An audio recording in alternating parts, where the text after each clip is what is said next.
let's talk about a very. It's gonna be brief. Let's touch on something here. The bubble ring. If you go back in 2020 when COVID just happened, yours truly, the Lakers won. LeBron had his fourth ring. If you go back to the teams that were in the bubble, the Clippers had the best team in that on paper. So few people. Number one, Montrezl Harrell came up and said that he lost his grandma, so that's why he left the bubble.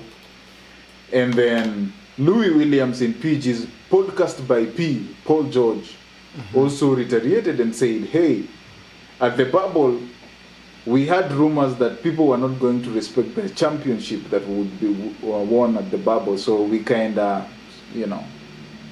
decided not to push hard about it. We decided to just let it go. What do you think? Do you think the bubble ring should not be counted? Do you think the Clippers are just trying to make excuses because they were the Denver Nuggets beat them? What do you think? One thing I'll say is I believe a win is a win, and regardless of the scenario, the Clippers talking like that, to me it sounds like after. Were they saying this before they were beaten or after they lost, Because sometimes this might just be a cover-up. We were beaten, but we must have something in our defense. So we're going to say, because this happened, we did not take much consideration. Because COVID was not just affecting NBA players. It was affecting the whole world. And whatever happened was something that was... All the teams were in the bubble, actually. It wasn't like, it was only the Clippers who are in the bubble, other teams were flying in and out. No, everyone was there. So, for me, as much as it wasn't a hyped NBA, because everyone knows what was going on during COVID, a win is a win. The Clippers, definitely, they did not win it. So, LeBron won it. They deserve that win. It was the hardest, to me, I feel like that was the toughest place to win any championship, because if you can win in that bubble, you can definitely win anywhere, because playing where there is no fans, there is no one cheering you on, it's like you are in a training camp and you have to give it your all and win. Man, I was watching those games. At times they were quote unquote boring, because man, the sixth player, which I always say, the fans, those are the people who make this thing. And that is why games get tight. That's why you see tight games only. But then I'm looking at these games that they were playing in the bubble. Actually, the Clippers. The games, they were, wide margins and stuff like that. It wasn't all that. But still, there was the competition. That's why they were defeated. If what they're trying to say about that bubble doesn't matter, then why did was it the Mavericks that eliminated them? The Dallas Mavericks. No, Nuggets. Nuggets. Yeah, the Denver Nuggets. The Denver Nuggets who eliminated them would not have fought so hard to eliminate them. They would have easily won and won and won. Then if they won all through and said this, then I will say, okay, maybe they have a point. Maybe it was too easy, and they will have donated the rings and things for that time to help people who are affected by COVID, because that's what happens in a championship where stuff like this happen. But in my own perspective, I feel like those rings matter, man. It counts. If history is written today and somebody in the year 3015 asks, hey, who won NBA during that COVID era? What will be the answer? It was Lakers under LeBron. They will not say, that one didn't count. Nobody will ever say that. I mean, I don't want to be biased because, any day, anytime I'll always support the king and anything the king has to put his hands on. But I'll try to be as neutral as I can on this topic. Now, the world was going through a tough time, that's for sure. And when we are going through a tough times, you're only looking for that one thing that can push you and make you see another day and a brighter day tomorrow, right? Mm-hmm. So I think this will go down in history as one of the most special rings in the NBA history, because at that time we were struggling with the NBA. There's also the George Floyd issue. There were so many things that were happening. Yeah. So not only the Clippers players were going through a tough time, even us, the sixth players, the fans, we wanted to be there. We wanted to experience this moment, but we couldn't. And at the same time, we were in confines of our home for over 6 months of lockdown, not knowing when will we ever go outside. So we were only clinging on to the small positivity, and those were those basketball games. In as much as they were boring, as you state, but they pushed us, they gave us another day to put our hopes alive and to see that, something positive is happening, minus the chaos that we're experiencing in the whole world. And then at the same time, the NBA put in resources. These people were paid at the expense of people not being paid. I think it's just excuse for somebody not to, and especially, if you don't do your job, it's human nature to find an excuse. So I'll slam it as an excuse. I mean, everybody reserved their right to have an opinion, but to me, I feel it's an excuse. They didn't put in the work, that's why they lost. But hey, we have to justify why we lost, right? Yes. That's how I summarize it. Exactly. So, as I said, if they won and they said this, I would have totally agreed with them. This would have been a total different debate.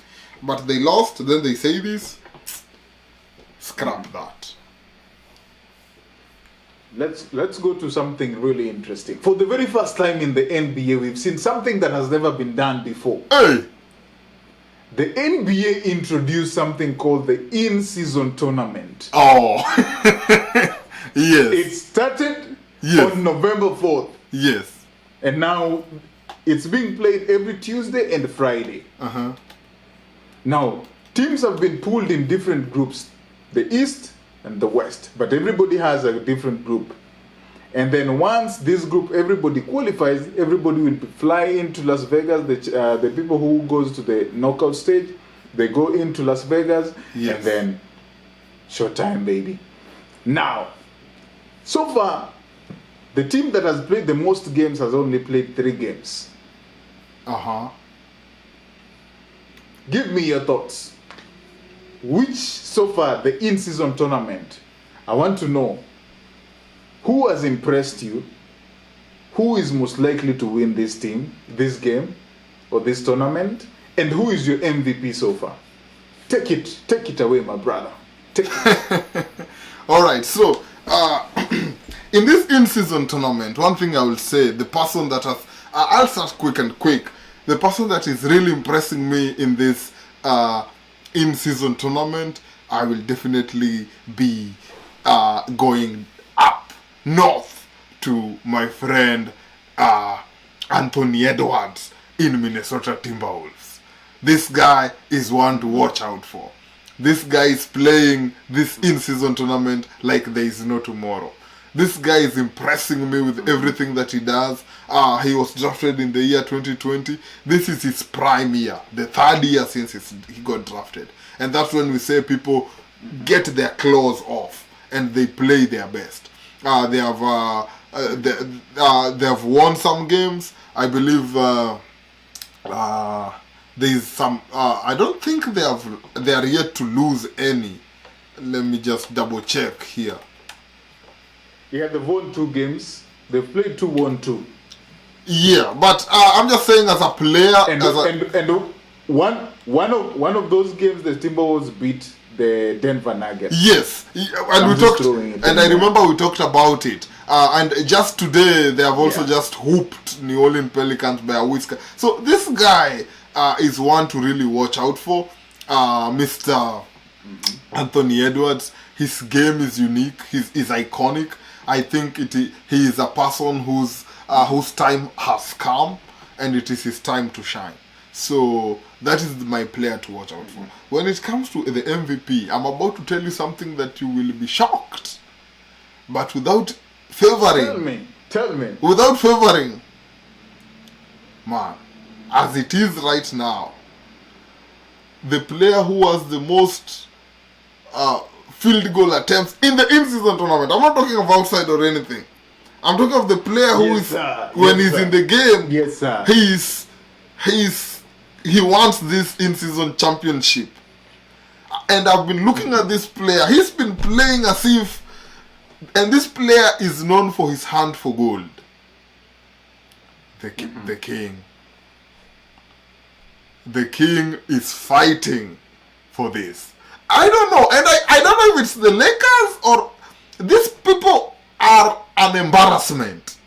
But when it comes Don't to tell me again. Say But- it again. no. Say it again. Pause. Say it again. Say it oh, again. the man. Say Lakers it again. are an embarrassment.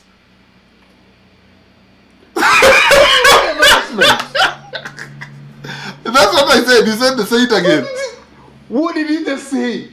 I said the What do you Lakers. mean? I said the Lakers are an embarrassment. These people play like unpredictably, but when there is a cup or a championship or something involved, I'm not saying the Lakers anymore because they're not playing as a team, but LeBron plays for that thing. In the in-season tournament, he's in the top contenders to win the MVP. And I will not agree less because this guy, he's 39 years of age right now. This guy is giving his all. This guy is still playing as if he's in his 21, you know. He's carrying the whole team by himself. Mm-hmm. He's the coach. He's the PG. He's the scorer in the front. Man, this guy is playing every position. And I want to tell you one thing. I won't be shocked if the Lakers happen to go to Vegas. I don't know who they'll be meeting there, but if they get there, I won't be shocked.